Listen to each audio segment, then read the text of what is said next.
il y a une différence entre être obligé et forcé de rester chez soi et pas pouvoir voir ses amis ou aller dans des lieux publics. En fait, j'ai constaté que j'avais beaucoup de problèmes de concentration et ça, enfin, j'en ai parlé avec beaucoup de personnes autour de moi qui ont eu la même chose.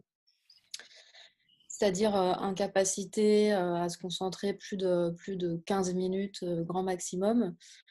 Maintenant, ça va mieux, je me suis stabilisée, je me suis apaisée. Après, évidemment, il y a beaucoup d'anxiété, de stress aussi, parce que par rapport à la situation qui est complètement inédite et qui est assez déstabilisante. Mais voilà, ça m'a rassurée de constater que j'étais pas la seule dans ce cas-là et que ça sert à rien de se mettre de la pression finalement. Et voilà, on fait ce qu'on peut dans cette période très bizarre.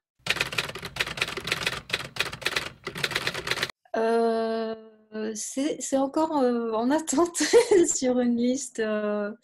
C'est toujours des trucs qui touchent au quotidien finalement.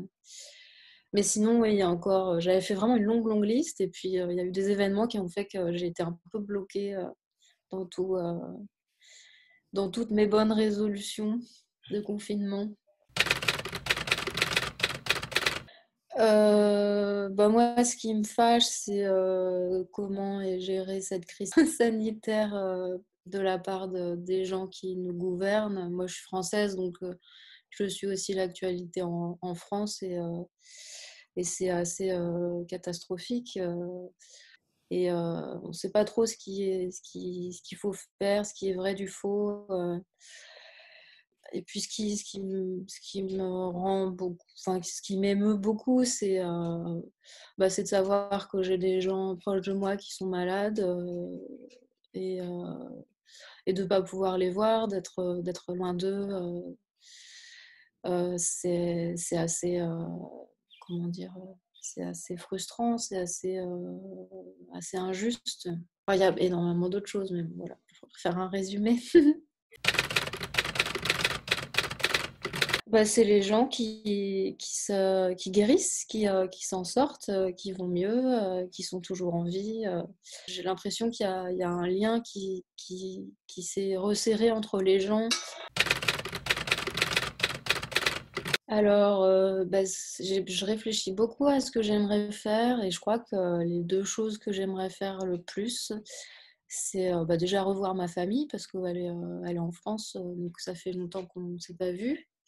Et puis, c'est aller en librairie. Ça me manque de voir les livres. Là, j'aime, j'aime beaucoup Claire Bretéché et ça passe, quoi. Enfin, je sais pas, c'est peut-être parce que je l'ai tellement lu que ça me rassure dans une espèce de routine de lecture. Donc voilà, et puis au niveau musique, il y a un groupe que j'aime beaucoup qui s'appelle Rive. Et c'est un peu le groupe qu'il faut suivre actuellement.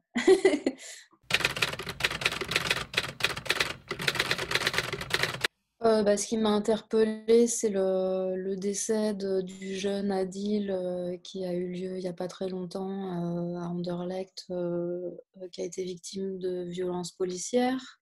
Ce qui se passe dans les homes, les maisons de retraite par rapport aux personnes âgées, je trouve ça totalement injuste et horrible, comment elles ont été traitées. C'est tellement, tout est tellement aberrant.